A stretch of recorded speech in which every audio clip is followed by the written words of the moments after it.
Kia ora race fans, welcome into Weigh In, another review of racing over the weekends. And today on the program, as J-Mac hits the right horses in the right vein of form at the right time, we're going to talk riders and riding tactics with an excellent ex-New Zealand jockey, and we've even bought some props in. He reckoned that doesn't hurt. It's the new whip. It's with Hayden Tinsley, part of the panel today. Also George Simon, as well as looking at New Zealand racing across the country yesterday, hone in on the overhyped race of the century.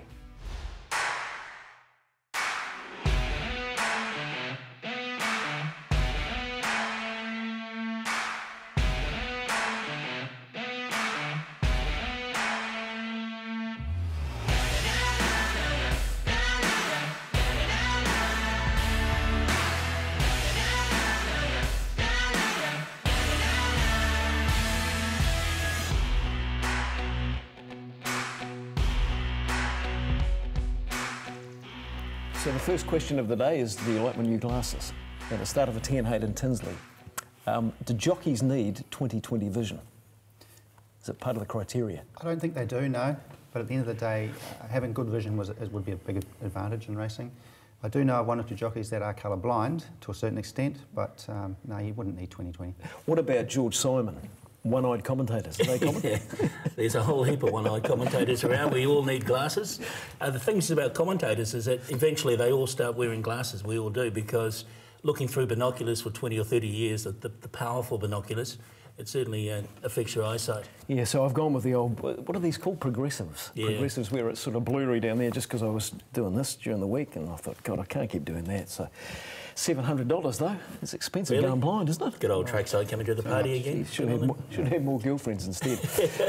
Let's look into the racing, I suppose, from the weekend. We're going to start with the New Zealand section. The future of New Zealand racing, right here in a race like the Taranaki Breeders' Stakes, which is our first cab off the rank. The girls in this race are going to produce the next wave of great New Zealand racehorses, we hope. Let's see how they jumped from the 1400 metre start point. And, well, I suppose they jumped and ran early, George, including the eventual winner. Nicoletta was right on the gas early. Exactly. Another big race win for the Baker Forsman team. Jonathan Riddell aboard Nicoletta, and she was able to go forward and dominate, really, from the race. Henny out wide in the pink colours went up, but Riddell had the situation well and truly under control, I thought, most of the way. Deco got a fair way back in the field, but I thought it was a nice ride by young Bill Pint. And from this point, I thought Nicoletta was going to be hard-pressed, although Henny was being a nuisance. Darsgate Princess trailed them up in third spot, but in the end, the Baker Forsman polish came through with Nicoletta. She's a good mare, you know, and she deserved the black print yesterday. So Hayden, when you're riding a favourite like that and you've got to the front, I think it's generally against its pattern. What are you trying to do there? Just rate it perfectly? Just rate it on the ground, try and find the best track conditions, and just try and save your cash for the end. Okay, you got a suspension at the end of this, Jonathan Riddell, for just getting a wee bit loose in the last 100 metres, which we will have a look at. Other runners in the race, I thought Acceleration out wide, just in behind them in the yellow cap, was a wee bit unlucky, and of course the form line and all the money was on Living on a Prayer right on the track. It was a good run from Living on a Prayer out wide down the outside. Jonathan Riddell got suspended from this ride. He got 12 days and a $500 fine. On the winner, Nicoletta, over the last 100 metres, he should say, got a little bit loose, moved out and dictated the line of Henny, who was on the outside of it, and consequently, as we see on the head-on, have a look at the horse, two off the rail, starting to move across now, and that is Nicoletta. Riddell, though, he's not going to stop urging it to the line. Did he do the right thing there, Hayden? Do you just keep going? Did he do the right thing? Possibly not, no. We're supposed to keep him on the straight line. However, because he was in such a tight finish, it comes down to how much you can give them. If he'd stopped it and straightened that horse up, would he still have won? It's a very fine line of, do you keep going, do you let it keep running out, or should you stop and ride? How much of the fact that he probably thought he had Henny, the horse that he was moving out onto, covered anyway, but it was the ones out wide, Living on a Prayer, who was coming home quite nicely. Yep. He was probably more worried about that? Possibly, yeah, because you've lit up all the way, you've done all the donkey work in front, and you're a sitting duck to be run down, so I'm guessing with them running out, and as we said then, not wanting to stop riding, it's a fine line between straightening them up and winning the race by running out. I let one wander at the trots in the amateur race the other night, and I didn't get suspended for 6 weeks or $500. They just warned me. Just warned you for being incompetent. Got to show more control at the end of the race. But I think we're going to talk about whips later. whips are quite a complicated thing when you're a rider. I think they get in the way, don't they? They do when you're an amateur driver, I know that. Yeah, possibly. For a young apprentice or a early rider, yeah, they would definitely get in the way. But once you've been riding a few years, it's just another natural piece of the rein. The best bit of a mixed day for JML Bloodstock with the result. That mare was placed on several occasions, I think, at Group 1 level, and she finally got through for a black type win, so her foals are guaranteed 6 figures plus. You could relate to that, can't you, George? Oh, look, I mean, it's so important for the mares, the well-bred mares, and, you know, Le Pitania and the team there, they've got a wonderful strike rate with their mares. With all their horses basically, but their mares, you know, they've obviously got a future as far as brood mares are concerned off the track, so to get that black print is so important for them. I was saying mixed day because Peaceful didn't quite turn up at Caulfield yesterday, but you've been talking to Baker this morning, I think, wasn't it in season or something? Yeah, apparently. So Peaceful, the word from Andrew Forsman was that, didn't have much luck yesterday, and it was a topsy-turvy day for the team yesterday, but look, they've got some wonderful mares and some wonderful horses, Le Pitania and the team, and they'll continue to win big races. Rosa Carolina, a horse that I actually had something to do with breeding, bled yesterday, but it's in foal to Vachi in those colours, and she's been retired from racing. If we were looking to a local race for some local cups form, then this is the race to have a look at. They went flat out too early. The Open Handicap over 2,100 metres, otherwise known as the Egmont Cup. Early on we're going to pick it up from about the 1,000, but they went hammer and tongs in this race, Hayden. For the first 1,000 metres, it was just 3 wide, 4 wide chasing the lead. Is that good riding? If you've been instructed to lead on your horse, and then so have 2 or 3 others, then who leads and who gives up? Yeah. At the end of the day... But at what point do you decide, well, tactics that I've been told before the race ain't going to play here? At what point do you give up? When you've gone too fast, pretty much. It all depends on the riders you're against. If 2 or 3 young riders have been told to leave, they can go hammer and tongs. If it's senior riders, they're probably lent up a little earlier than that. But yesterday, yeah, they did go obviously a little too fast in front, and it's just George, up behind. This led to the back runners having a field day here. Yeah, it was always going to, and Tony Lee mentioned it halfway through the race as well. It was setting up nicely for the swoopers, for the back runners. One of those was Ladies First. I thought it was a good ride by Billy Pinn. He made his move coming towards the home turn. On the corner, I thought Ladies First was home.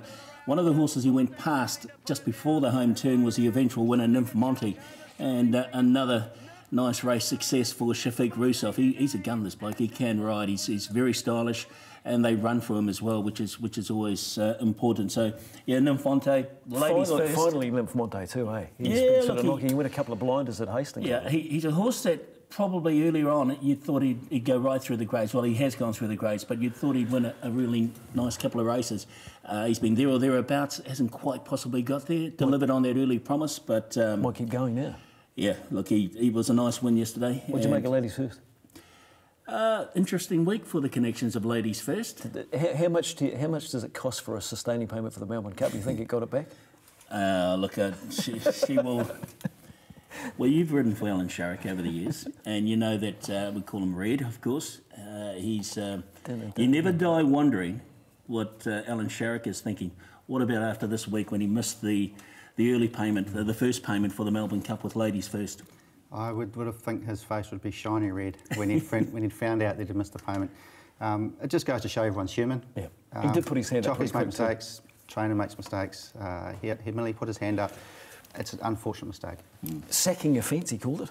Yeah, sackable offence, he said, but I think the connections are staying true to the cause, which will be good news for Ellen. Definitely, she's a good enough horse. Is she going well enough to achieve the targets that have been quite lofty for her, though?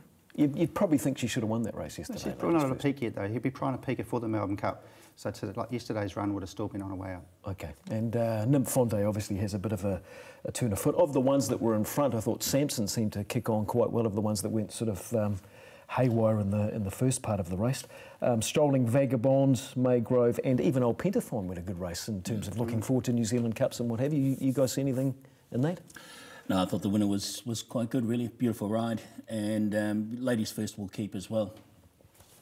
OK, let's go to Matamata now, having had a look at Egmont and some good racing there. Top quality young gallopers with staying features on their radar, probably featured in one of the early features of the day, which was the Matamata Cup. The favourite, well, it was an argument really between Sheriff and Demonetisation. They were probably early on in the race, George, dictated to by their barrier draws, especially Demonetisation out wide. He drew the extreme outside, so prior to the race, Nigel Tiley mentioned that they're probably dictated to by that wide barrier draw, but they were hopeful of settling a little bit closer than what most people thought. He had a nice enough run. He ended up just in behind the leading division, 5th or 6th in the run. Metro Angers got, Petit Angers, I should say, got a little bit fired up out in front near the leaders, but Admiral took over. Now, have a look at Sheriff. He was the pre-post favourite. He's back in the Brendan and Joe Lindsay colours, the yellow and black checks, about fifth last, one off the rail. Just behind Demonetisation. Yeah, on the inside of it was the grey Al King Sway. He finished up in 3rd. I thought it was one of the runs of the race. Demonetisation is midfield and 3 wide with cover though. The eventual winner, Deals and Heels, by virtue of her lovely barrier draw, got a gun run in transit by Matt Cameron. And coming towards her home turn, you'll see Matt just move away from the rail there in those yellow colours and is in a challenging position turning for home. So, she was desperately unlucky a week ago at Hawke's Bay, Deals and Heels. Demonetisation to her outside. And look at the grey in behind them, Al King Sway, who got into a bit of cramped quarters at about the 800 metres. He was run on really nicely. Ground early too, wasn't he? So was Ringo out wide on the track. It looked like Maddie Cameron knew where Demonetisation was around the corner too, Hayden. I think he was. I think he exactly knew where he was in the running the whole way, being just outside of him. I was just looking just then, if Maddie had sat for a couple more seconds, he'd have got the rails running on the inside really easy. But in that point of turn, you've got to put yourself in a winning position, and he's come out and done that. Especially when you, I suppose, had an economical run in transit as well, and you're on a horse that appreciated the dig in the track yesterday. I thought that track at Matamata played really well for a slow weight track, and with 17 mils of rain overnight, it played a lot better than what I anticipated. Got better as the day went on. What did we make of Sheriff? He'll keep. A bit more ground? He'll keep. There was an element of doubt yesterday as whether or not he would handle that track conditions. I think he did, although when you have a look at the replay again, on the home turn, Danielle Johnson, his rider, is really asking the horse to produce. He took a long time to wind up. Keep going though, but he finished off really nice. He's a good horse in the making. A lot of talk before the race, Hayden, about Demonetisation having his first go left-handed. As a rider, are you conscious of those things, and how do you get a horse on the right leg? As a rider, I'm not conscious of it myself, but yes, there are certain horses that will only go one way around. He showed yesterday he's probably adaptable to both sides. And so wide in the running, he obviously didn't panic, but that was probably a good place to be in hindsight, just off the rail. And it could have been, but as we just said, Maddie gave his horse a dream run, and even if he had got the rails run, at the end of the day, Deals and Heels was... And deserving for her. She got that. She's been hunting for that black type win, and she got the Group 3 job done yesterday. So mention has to be made of the owner-breeder of Deals and Heels, Mrs. Evans. She's had a wonderful run with her horses over a number of seasons now in those familiar colours. We see them winning races left, right and centre, and all types of races as well too. So it's a wonderful breed, and they've been breeding from the breed for many, many years. So, it's good to see that success continue. So we put a tick next to Demonetisation going forward, and certainly don't put a cross next to Sheriff going forward. And Deals and Heels has got her job done. The 3-year-old stakes race, earlier in the day, it was emerging youngsters trying to map their early part of the season, and in terms of the winner, I think it's probably what's Frank Ritchie going to leave out, Dawn Patrol. Just get your comments on this early on, Hayden. Obviously, post-match, we'll hear the interview shortly. Frank wanted to take a bit of cover with this horse, but the trouble is, as you can see, Opie out wide on the horse with the white blaze, is he's jumped first, but he's obviously got Frank's instructions ringing in the back of his head because he dragged it quite a fair way back in the end. Yeah, definitely. When I was watching the race live, I was thinking to myself, what are you doing, Opie? Just giving away so much ground. He could have just easily cruised to the rails and just given it a soft enough lead. So again, in a situation like that, you've got the trainer's instructions ringing in your ears, you jump first. I mean, in hindsight, it looks like that Opie could have just cruised to the front and run away from them. Oh, in hindsight, it could have looked like he'd done it easily, but like I just said afterwards, knowing what Frank's instructions were, he would have been in two minds, what do I do? And that's first port of call is try and ride to instructions, and let's hope it works out. He got caught 3 deep, luckily, with cover. Could have gone worse and had no cover, but at the end of the day, I think it's just way too good. Have a look at this horse's acceleration here, right on the home turn. When Opie says go, he puts 2 or 3 lengths on them, just like that. And I think it caught Opie by surprise. I know he was quite taken by the He's probably performance. Thank God for that. Let's rewind the trip, thank God. But I'm sure the trainer's instruction pre-race was, he's probably going to jump out first, but I don't want you to lead. Try and get some cover. and to try and teach the horse something. I mean, you know, he's one of the best in the business, if not the best, Opie. So he had the choice, and things worked out nicely for the horse. They did, but I think, like I said, the horse is good enough. He can overcome those problems, and what I seen yesterday was a very good horse. Yeah, that second filly was quite good too. Again, that's the second Rip 'em Up, isn't it? Yep. Yeah, she looks like 1,600 metres plus will suit her down. That's right, yeah. She gave that impression on debut too when she ran second at Avondale. Finished on really strongly and behind Bit Lippy, who was one of Mrs. Evans' horses as well. Yeah, got a bit loose around the corner out wide, Rip 'em Up. She looked to be running into it, but then she sort of, you know, left a 2 or 3 horse gap around the corner. Is that just inexperience, I suppose? Inexperience. And Matamata can do that to some horses, yeah. But he's a nice horse, that winner. Yeah. He's a very, very nice horse. Yes, well, Frank, as we said, Frank Ritchie probably having to consider what to leave out with a horse of such natural ability, and he was caught up with after the race, obviously quite excited. It was a step up, and he's still got a few things to learn, and it was a bit of a worry, and nobody's done the job, and that's great. Yep, jumped well. Opie was pretty keen to be able to not sort of be up front. He was able to give the horse, you know, try and pull back and find some cover somewhere. We talked about it, and I said I'd like to see him get a bit of cover because, as I say, he can be aggressive, and he's out in the open. Sometimes he wants to go a bit hard. So, of course, he does fly the gate, which is not a bad thing. But he managed to get him back. He was 3 wide, but as George said, with cover, that counted. But boy, when he wants to sprint, he can sprint. That's the key to him being a pretty good horse. That's right, yeah, because Opie clicked him up and he put a quick margin on the point of the bend, and that was when it was race over from that point. That's right. You know, you don't see a lot of horses do that. When you're racing, it's pretty smart horses, but yeah, it's obviously a key element to a good horse. Okay, we spoke after the maiden win, Frank. 2,000 guineas. Is it still on the radar, or are you still more looking towards a summer program with this horse? Look, I was worried about the trip home from Riccarton, you know, coming back by road after the race. Takes a bit of the horse, you're a month off. He's nominated for the Karaka Million, the 3-year-old. So, you know, we'll have a think about it, and we'll work it out. But, yeah, he's only still so to go there. So George, Frank Ritchie with another chestnut to get excited about by the looks of things as we have a look at the 2,000 guineas. It sounds like he's worse than 50-50 to go. You get the impression, listening to Frank after the race, that that's not on the agenda. Hey, look, he's still in the market at the moment. He's at 14s after opening at 61. Whether or not he gets there remains to be seen. Madison County, fresh from his win in the Hawke's Bay Guineas, of course, $2.80 favourite. Melt, I think, reading reports during the week, possibly the 1,000 guineas may be the go for her.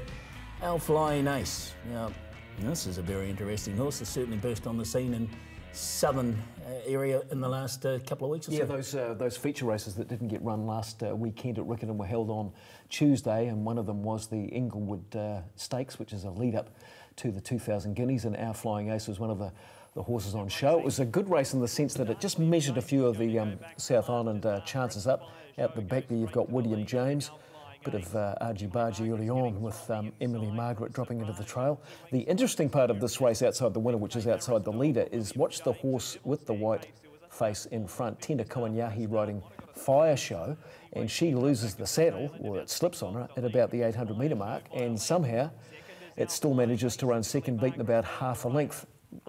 Take us through what happens or what goes through your head, Hayden, when something like this happens so far out. I guess you're generally thinking I'm up the creek without the right shovel. Yeah, definitely. Yeah, it is a really worrying feeling when you're on a horse with a saddle slip forward, particularly up over its wither, because not only you're bouncing forward, but when it goes forward, the girth is a lot looser, and the horse only needs to duck sideways and you've gone. For the horse to finish off and still run second was a very, very good effort. This was an enormous effort by Fire Show, and in particular the rider Tina Koanyahi. Now with the slip saddle gone at about the 800 metres, the eventual winners alongside of it, Our Flying Ace. Watch Our Flying Ace being ridden out over the final 150 metres. Tina Koanyahi has to be recommended for this ride, I thought, because she couldn't really do much, could she? And the horse just kept going. Did well to stay with it. Couldn't do anything at all. Even when you're that far forward, it's hard to ride them out. So she really has had to stay balanced and nurse the horses along as much as she can. She's just about over its ears there, literally. Was that horse just running on fear? Because given its form leading into that race, you wouldn't have expected it to kick on. It faded over 1,200 metres to start before at Riccarton. It could have been, yeah. With the weight so far forward, you would have thought, though, that the horse would be nearly stumbling over and would slow it up a hell of a lot. But you get the odd horse the saddle will slip forward, and they do perform like that. So it could be, like you said, a little bit scared running. But 99 times out of 100, it's curtains in terms of a chance in the race. Most of the time it is, yeah. Was it fortunate that it was up against the rail, that horse, when the saddle slipped on it? I think it's fortunate for Tina that the horse was on the rails. Had been out in the middle of the track. It could have run around and it could have been disastrous then. Because I suppose, as you said, a slight movement either side, either way, is enough to bail out. Yeah, because the saddle is so loose and it's rolling around up on top of the weather that you don't have a lot of balance, so you need your own balance to try and stay How many straight. times did it happen to you in your career? Fortunately, not too many. Why does it happen? Just is there one particular reason why it happens? Is it the horse sort of holding its breath or something? The horse could have held its breath while it was saddled up and blown itself out, but we're supposed to get around the gates and check your saddle again and remount. You never know, a girth could have broken or the system were broken to hold the saddle down. I don't know. In terms of chances going forward with the 2,000 guineas, our flying ace, did he show you enough to match a few of the better colts? I think he's a nice horse going forward, but I think I've seen, do I say it, from a northern perspective, I've seen some horses up here that are heading down there that may possibly have its measure. And Emily Margaret, they were pretty happy with her run after that race, even though I suppose from a punter's perspective, you're looking at it that put her into some sort of, what do you call it, perspective perhaps, that she could only finish third in that race. But and a couple of lengths off them too, you know. So, hey, look, it's we're building up towards it. I'm sure we'll see more come out of the woodwork shortly. Okay, so that was the three-year-old race. The other race that they got off the ground on Tuesday at Riccarton was the Copeland's Mile Prelude, if you like. And this featured, among others, the co-winner from last year, Sana Mahir. And I suppose, guys, given the confidence that they had in his fitness anyway when he went to Hastings, he was always going to be pretty hard to roll in this field. That's him wide on the track and on the steel. He's a fine-looking animal, that's for sure. And it was, I suppose, compensation of some sort for Tina Komanahi too. So, yeah, and a much better ride in this. And yeah, he's a big striding horse, isn't he? He's one of the more favoured runners from the southern perspective, of course, in the Copelands. After his dead heat in the race last year. Thoughts on Rangipo? Yeah, I was just about to say, he was there to win. He was on the outside of the leader turning in. Look, he's probably a length and a half, 2 lengths off what he showed earlier on in his career, but he's the sort of horse that knows where the finish line is. This was a good finish to this race, and you know, the winner was 3 wide throughout, but had cover and was here, presented down the outside, and I thought it was a nice run also from Flying Sardine down the outside, running on strongly for second. Still be hoping that Tiakau Shark doesn't go, won't they? If the Shark went, he'll go. He would win. He's gone. And just reading in the paper yesterday, or on the website yesterday, it looks like Ego Foscolo might still be going down there for that race, despite his disappointing run at Hastings. But Tina Komanahi, a good ride on a good horse, Sana Mahir, and he's looking like he's fairly perfectly or in perfect shape for defending his equal crown from last year. And he's on the second line of betting, or the third line of betting there at $12. The Shark at $1.90, but have we heard anything over the last few days? They were going to have a meeting. Actually, I was surprised they were talking about that it's more based around distance, 1,600 metres being right at the top end of his game. I read that. They're saying that David Ellis was quoted as saying experts have told him that he's more of a 1,200 to 1,400 metre horse. Gee, the way he finishes over 1,400 metres, Hayden, he give the impression 1,600 metres is up his alley as well. It definitely would. Yeah, a lot of horses will look like that though. In terms of metre distances, 12 to 14 and 14 to a mile are both 200 metre differences. But a lot of horses can run 12 and 14, but they can't quite get 1,600.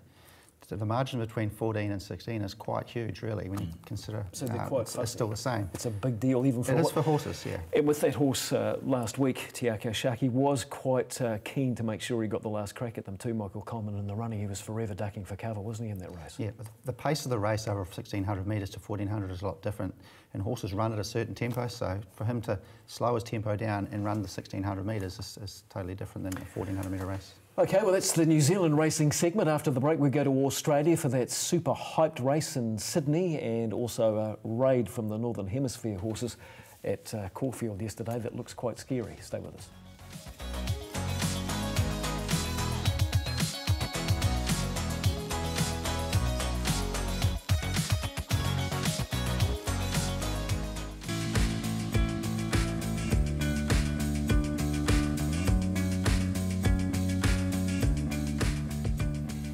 Well, the New Zealand horses didn't make much of a noise in Australia yesterday. The Kiwi accent was certainly on show, thankfully, at a lot of the post-match, mainly through the deeds of J-Mac. James McDonald hit the right horses in the right vein of form at the right time, you'd think, although his ride on the raging hot favourite in the Caulfield Guineas was one that he said wasn't up to much, but luckily, fellas, he was probably riding far lap. Well, no, not far lap, but I suppose in this race, Hayden, the first thing that went wrong, if you could say it could go wrong, is that the Autumn Sun, we're used to him being right at the back of the field, he jumped probably first or second.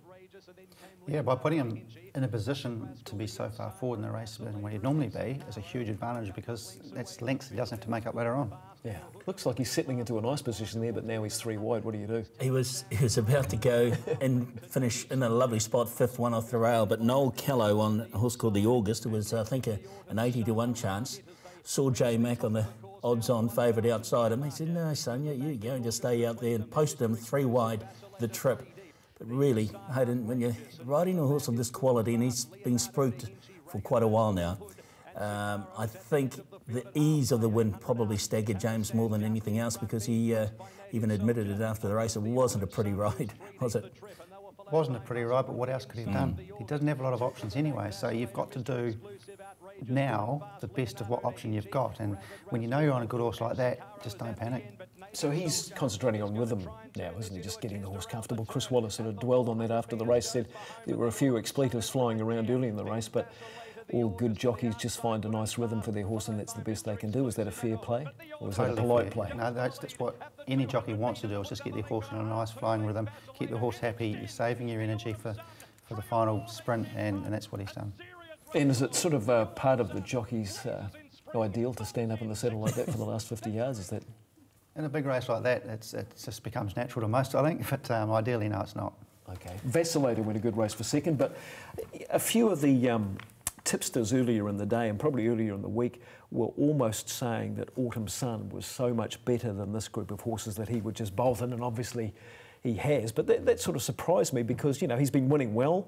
I guess the question is, how good was the opposition? Vacillator, who the Valachi Downs people were fairly happy with in terms of Zakinto, ran last at its last start and held on for second there. Were they just mugs, the ones, but yeah, politely mugs?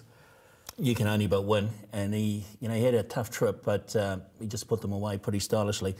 I thought after the race, though, the telling comments from James and from Chris Waller as well were, the horse has got a huge reputation. Shall we hear what J-Mac had to say immediately after the race, winning with the Autumn Sun? J-Mac, all the emotions are pouring out. You've had a frustrating day to date, but wow, what a ride. Oh, I don't know about that. It turned pear-shaped all the way around. Chris, he said just keep him in a rhythm and he'll do the rest. He's by far the best horse, and he's a superstar, this horse, and world's his oysters.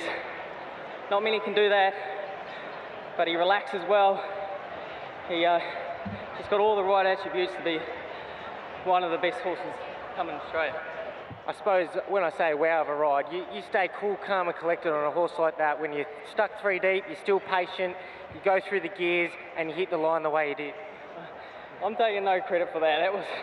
It ended up pear-shaped, but I'm lucky enough I was on a superstar and he got the job done. But one thing about him, he just relaxes no matter where you are.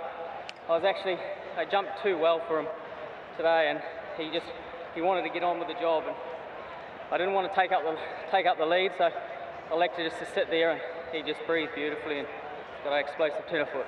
How good is he really? Could he take on Winx in a Cox Plate? I wouldn't. She's too good, but he is in his own right. Look at him. He's just a champion. He's a very good horse. So that was the question immediately afterwards with all the media. Cox Plate, the Autumn Sun versus Winx, and I suppose realistically enough, George, Chris Waller was wanting to throw some, water on that. He's sort of got he's spoiled for riches, really, isn't he? Yeah, exactly. I mean, ultimately it's the owner's decision whether or not they want to take on Winx in the Cox Plate. I think it'd be a fascinating race. If you were the owner? If you just bought in like John Massara had in the last few... Yeah, they've spent, I don't know how much they spent, but I think they spent more than a round of drinks to buy 50% of this horse. Obviously, looking forward, but he's just made himself as a sire. Yeah, that is a sire-making race, isn't it, the Caulfield Guineas? I want to ask you, though, Hayden, when you're riding a dominant favourite like that in a Group 1 race and you find yourself in that situation where it's just gone pear-shaped, as J-Mac said, what do? Do you panic? Do you change your normal thing? Or is it so important as we keep hearing these days, it's all about that rhythm, get them in that natural rhythm? Yep, get them in that rhythm and make the best of a bad situation. Panic? No, don't do that at all. Every stride a horse takes, you've got another decision to make. Just make the best decision you can from then onwards. So he doesn't really need to go to the Cox Plate, does he? Look, I think both James, his opinion was no, she's too good. Obviously talking about Winks. Yeah. I think Chris Waller said that as well too. So, but hey, why not? Imagine what it would be worth if he happened to win the Cox Plate and beating Winks. Got good records in 2-3 odds. Yeah, they have with the pulling the weight for age. Yeah. What about the way he goes, Moonee Valley? His big striding horse. Don't think so. It'll matter. No. He handled that yesterday. Yeah. Caulfield's a bit of a tricky track too, isn't it? Anyway, so J-Mac on and very excited about the Autumn Sun, and then in what was probably on paper anyway a low-key lucky last, even though it was the Herbert Power Stakes, he managed to get on top of a horse that hadn't really stepped out over much distance, apparently, but certainly showed its quality and ended up being talked about like some sort of past the post Melbourne Cup winner. This is, how do you say this, George? Yucatan. This is an unbelievable performance in the Lloyd Williams colours, now starting to circle the field in the white cap. He was back, couldn't get in. James admitted after the race it was a terrible ride as well, and but have a look what this horse does to the opposition. Is this a terrible ride, though? Well, he moved forward. He was called wide, but he's still 3 wide. He's gone from being 4 and 5 wide to 3 wide on speed. Again, just finding rhythm, Hayden, isn't it? Yeah, it is. A lot of people think 3 wide is always a bad ride. Yeah. But sometimes you're better off being there on a horse. And like a big striding horse like him, he probably needs to be in the open and needs to be in this rhythm and rolling, and it's probably a good place for him to be. The staggering point is about to come up very shortly. Have a look when James says, OK, we'll see how good you are. Just keep going forward. Yeah, I'll just roll forward under your natural rhythm, but have a look at this.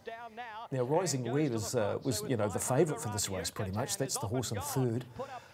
Starting to fall back through the field, so not its best day, obviously. Odeon's coming wide, it's the showy one. But this horse has just second-rated them. And as I was trying to say earlier, I don't think I spat it out, it hadn't had a run over a decent distance before today, and post-match they're talking about it as, well, what's his name, Nick Williams? Yeah. It's a Melbourne Cup winner in waiting, quote, unquote. I think the winning margin was only a length and a half, but from about 75 metres onwards. And what about pulling up like that? How does that J-Mac was posing for the photo. Why would you do that? Seriously. I mean, I'm only a layman. Like George says, pose for the photo. Exactly. Why would you do it?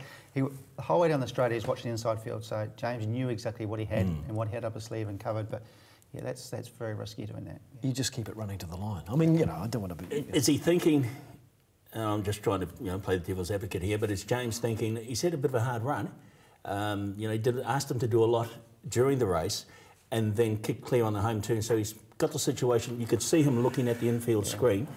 Well, the way I'm looking at it is the horses behind could have run up him, or run over him. He pulled up that quick. Yeah, that's danger money for mine. Yeah. But as you said, having a hard run, well, it's run 2,300 or 2,400 metres anyway. By pulling him up the last 50, it's still a 2,350 metre race. It's still a hard run. Yeah. Is it too early to say that this feels like a bit of a raid and pillage, boys, from the Northern Hemisphere down under? When we say we've got another race coming up shortly that's going to maybe quantify it even more. Let's go to that, shall we? The Caulfield Stakes. I had it down as $1 million warm-up for Caulfield Cup and Cox Plate runners, but for me anyway, it was just a real eye-opener, those 2 Godolphin horses. Humidor third, but the Godolphin horses were just clearly superior as we picked them up at about the 800 when they start to sprint. We're talking about Ben Battle and the horse that won it. And what was the one that ran second again? Blair House. Blair House. Both, they've gone out at races and reversed the finishing positions on a regular basis, I think, up in the Northern Hemisphere. But is this frightening? How much superior they were to horses like Unforgotten, which has got a boom on it. Humidor, obviously, he won a good race. D'Argento, they were just, they basically finished as far in front of them as Winks would have. Yeah, they dominated this race over the final stages, Ben Battle and Blair House. Blair House had beaten Ben Battle in Europe and in Dubai, I think, during the year. The horses chasing them, they have a look at the third horse, Humidor.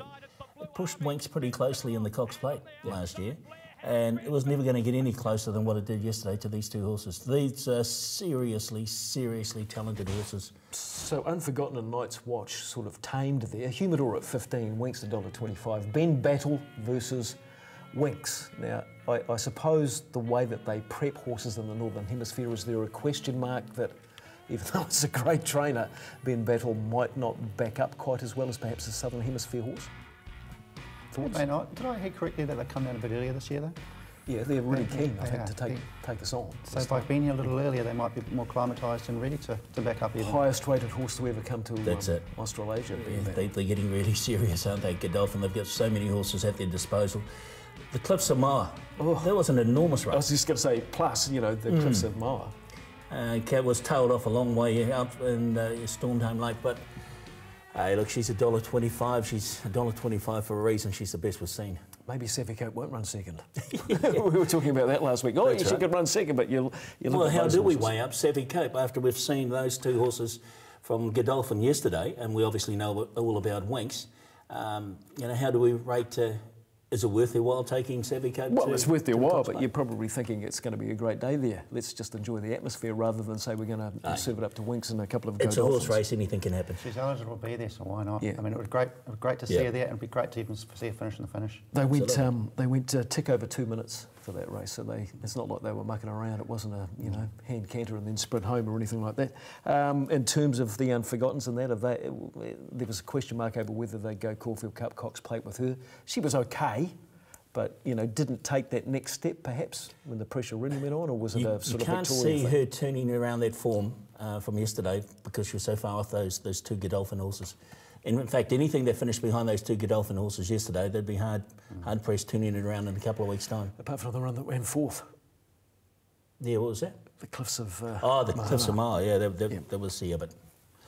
Okay, that was Melbourne. Meanwhile, in murky old Sydney, it was a sellout for the race, which achieved top billing, I suppose, if you criteria your marketing as any publicity is good publicity during the week, because there was plenty of it, of course, with the Sydney Opera House and the protesters and what have you. But I actually thought that it lived up to its billing. We're talking about the fastest horses on the planet, arguably, lining up for $13 million, no less, in the Everest.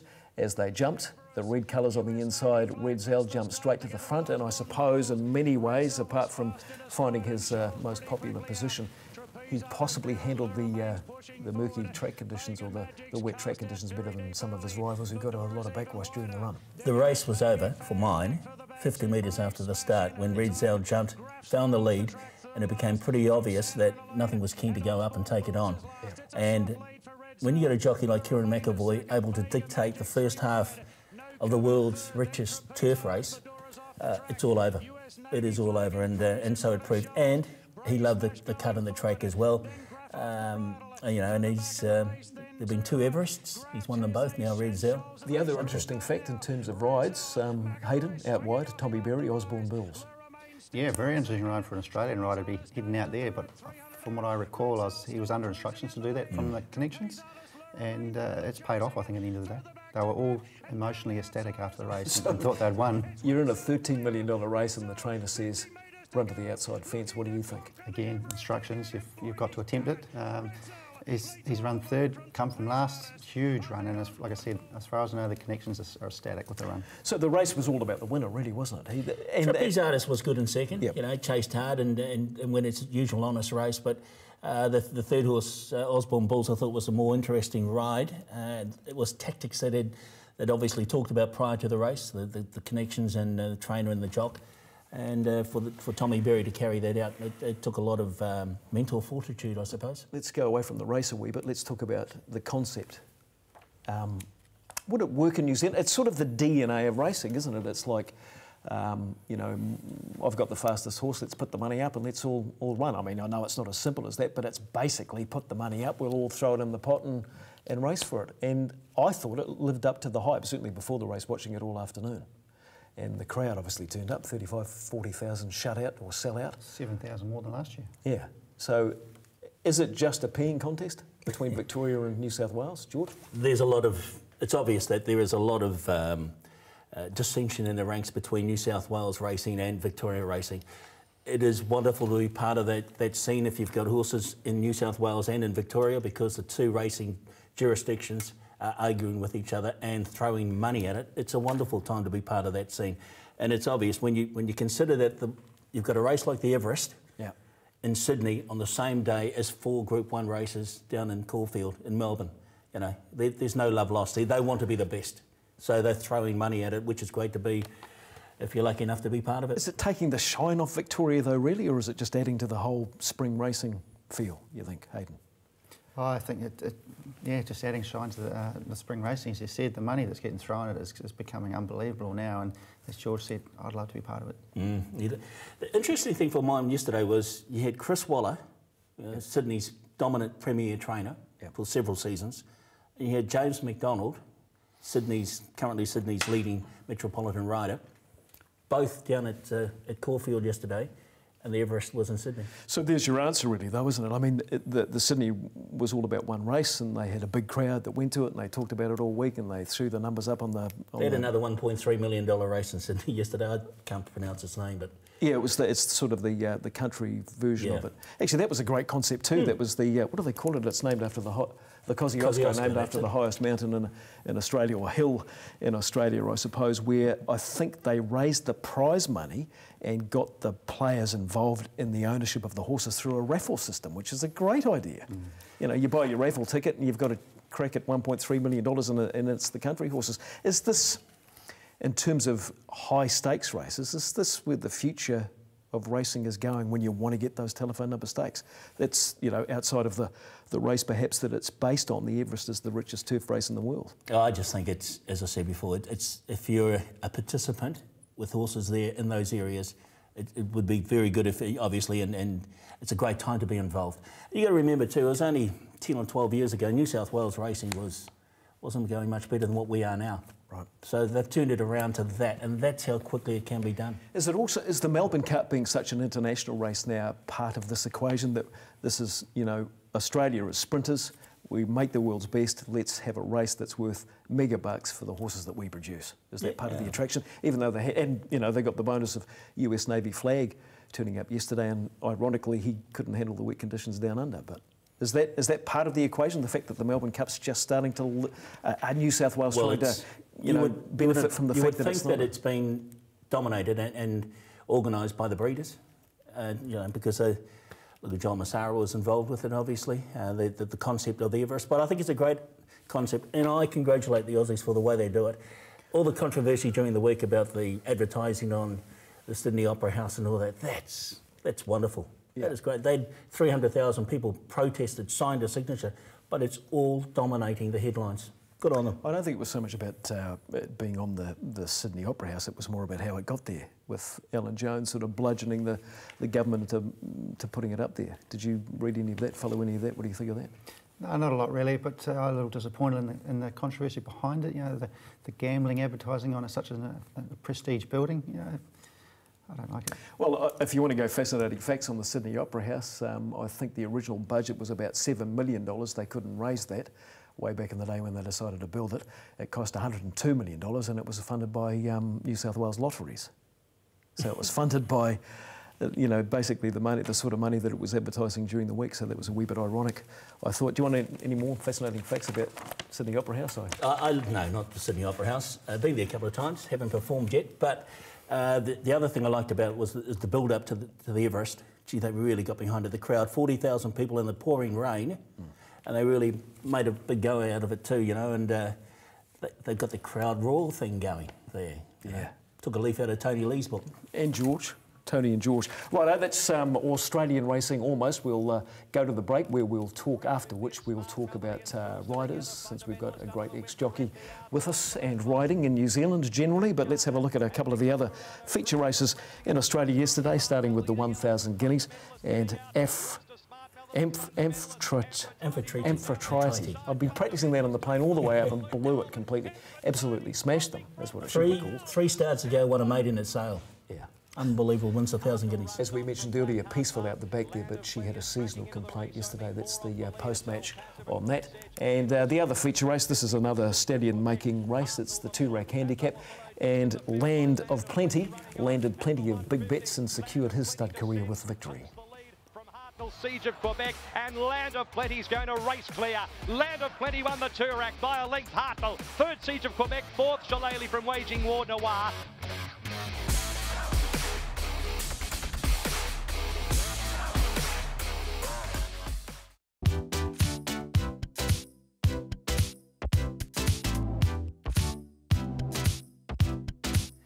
Welcome back to Weigh In. Well, let's talk jockeys and riding, since we have one of the finest ex-jockeys in New Zealand in the room, Hayden Tinsley, with us. One thing I've always wanted to ask a jockey, Hayden, what percentage of the equation in a race do you think the rider is on the horse from a punting perspective? When I'm considering, I don't know, backing a horse, how much percentage should I put in the rider, or how much factor is it? Are you 1% of the equation? Are you 50%, 10%, 5%? What do you think? I think a pretty high percentage. The difference in riders, if you see, say for instance, using Opie as an example, if a different rider had ridden that same horse, had been an apprentice, you'd probably get a total different result, or I know you would. There's a lot of different percentages between the trainer's percentage, the breeding percentage, the jockey's percentage, but I would say from myself riding and knowing how much I can get out of a horse, a jockey's percentage would be quite high. Do you miss it? Do you miss the daily grind of wasting and doing it tough to get your weight down? I always remember walking into jockeys' rooms around the country when you were riding. You used to do it pretty tough, didn't you? Do I miss it? No way at all. Just watching James McDonald there before, coming back interview after the race, that is what I miss. Yeah. The post-match interviews. Yep. Is it a hard life? Is it, I mean, it's hard work, there's long hours, you've got the wasting factor, especially with a rider like yourself. I mean, here's a simple way to frame it. If, your son or your nephew came to you wanting to be a jockey, would you encourage them in this day and age? Short answer, no. Is it a tough life? Yeah, it is. If you're not a natural lightweight, it can be tough. You're working public holidays, you're working over Christmas or when everyone's on holiday, so those type of days that you're working when you'd like to be off, you've got to work. And then you said the early mornings, up riding straight work in the mornings, and all types of track weather conditions. Yeah, it can be tough. Is the pay, if you're a successful rider like yourself, is the pay and the success that goes with all of that, is it well paid given the mental anguish you've got to go through when you're facing all those problems that you were talking about? Is it a good earner? I haven't done a recent calculation, but a few years ago I looked up, there's probably the top 20 or 25 jockeys are earning above the average wage. So for those guys, yes, it is a good pay. You're working 2 days a week, or riding race, technically race day 2 days a week, track work every morning. There is a lot of lifestyle time off that you get to have. The pay is good, but as I said again, it's probably only for the top 20 or 25 jockeys. The other 125, 120 odd jockeys, you've got to supplement your income some other way. I guess they're looking forward to the post-match interviews as well. That's the dream factor of it, isn't it? Definitely, yeah. Well, you brought the whips in, so I guess we better talk about those, and whipping is probably... The whips, watching your career, throughout your career, you were never ever considered a serious, an accessible, serious whip rider, were you? No, I never ever was, and the main reason, theory being, if the horse is giving its best anyway, why ask them to give them even more? And again, balance is a big thing when it comes to jockeys and riders, so if you go to pull the stick and give them a tap or two, there's that percentage chance of maybe getting them unbalanced, so by giving them one with a stick, you actually might be losing a bit of ground anyway by being unbalanced, so why even go ahead and do it? Okay, so the conversation around whips is that they're possibly going to become redundant in the future in the terms of, society perhaps not tolerating the use of whips on racehorses or any other animal. How do you view it? Are you a yay? Are you a nay? Is it a weapon? Is it a tool? Whips? Definitely a tool. And as I said last time I was on, I wouldn't like to see them totally abolished. I do believe that there are several horses that do need one or two extra hits with a stick. But at the end of the day, the rule we have in New Zealand at the moment, I think, is sufficient and fairly good. To narrow that down even more would be a waste. And it just comes down to a style more than anything, I think, at this stage. A jockey's action can be improved upon. How long does it take to develop an action, if you like? It can take a while. I know the mentors at the moment are trying to get the apprentices to tidy up their style. You can get the old Trudy Collett windmill action that probably didn't look good a while ago. I know she's tried to change her style to make it look even better again now. Style can be cleaned up a lot. We talked about this on the program last week, and we've referred to one of the races from Hawke's Bay last Saturday, and it was the ride of Jonathan Parkes on Lincoln Falls. Now, Luke was in the studio last week, and now have a look at this. He's adamant that Jonathan Parkes on Lincoln Falls was really starting to get stuck into the horse with the stick. When he put the stick away, it almost, gave up the ghost. It probably thought the race was over for a stride and pulled up, and then the other horse got up and beat it. How did you read it? Yeah. I read that as possibly Jonathan trying to use the whip within the rules, but he hasn't. The winning post isn't coming up quick enough. Right. The horse has had its ears pricked the whole way down the straight, so by giving it one or two more, he wanted to urge it along, and the horse probably wasn't giving its best anyway. Right at the point where he's stopped using the stick, I haven't seen the head on. He may have run around a wee bit, needed to straighten it up, but it did look like at that situation that by putting the stick away, it might have cost the horse the win. Is it really hard then to be counting strokes and what have you with the stick? Yeah, it is. So it shouldn't be there? That shouldn't be your criteria on how to judge it? Probably not. They are given leniency in the last 100 to use what you like, but trying to count 6 per race or 5 or 6 in a row, you've got enough to think about anyway. Yep. Trying to worry about where's someone running at you late or keeping your horse on a straight line or who's around you, as well as trying to count how many times you've hit. It's just too much. Yeah, did that hurt? Not at all. No. That's another thing you've said. You said that the modern whip these days compared to the whips in the past, they've been modernised and they're not as hard on the horse, shall I? Not at all. Not at all. I mean, 20 odd years ago we had one like this. A lot of jockeys who had white sticks, very visible when you would be swinging them around, and it did look quite bad with the old leather cowhide whips, flaps at the end. They were probably classed as a weapon. Do that again. We got rid of the white and went to a darker colour, so they couldn't see it as much, but they did still hurt. And in modern years, the last 5 or 6 years, we've got these new air cush ones, and trust me, they do not hurt at all. So they make a noise more than anything? More of a noise than anything, yes, totally. But they're full of a cushioning sponge, and it's just the sound is louder than the old one, but the feeling of it doesn't hurt. No. In your career, as I said earlier, you made a career out of being what we would say a very quiet, stylish rider. Didn't really resort to the whip unless it was really, really required. You won a race, the 2017 Wellington Cup on Savaria here. You're back and you've hardly touched her down the home straight, have you? No, it was a tight finish, and I know the horse, having previously ridden her quite a lot, she gives her best anyway. So my main reasoning for not hitting her was to try and keep her balanced. We're coming in a tight finish and there's horses all around, so I needed 100% balance to try and get the most out of her. And by pulling the stick, as I said beforehand, there's an option of unbalancing them, and I didn't want to be losing any ground at all.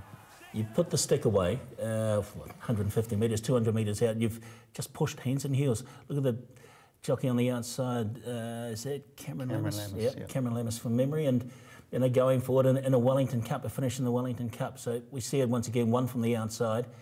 You're giving it one across, tap down the shoulder, basically. Hands and heels, hands and heels. Gave her one on the shoulder to see if there's any reaction. Could I get that little bit more out of her? Is she giving her best? I'm either giving that little one tap.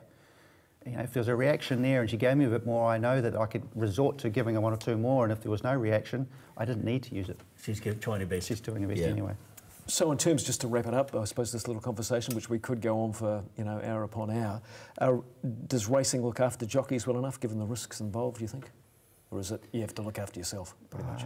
A little bit look after yourself. Racing does look after us to a certain extent, but I think there could be more done. Okay. You just got to say too that you're enjoying obviously life now, not having to do it so tough physically, mentally. Are you in a happy space? Very happy. To be brutally honest, I mean, I'd walk into a jockey's room around the traps. You're the most grumpiest bloke there, You know that, eh? Yeah, I'll admit to being a little bit unkind-worthy to you a couple of times, George.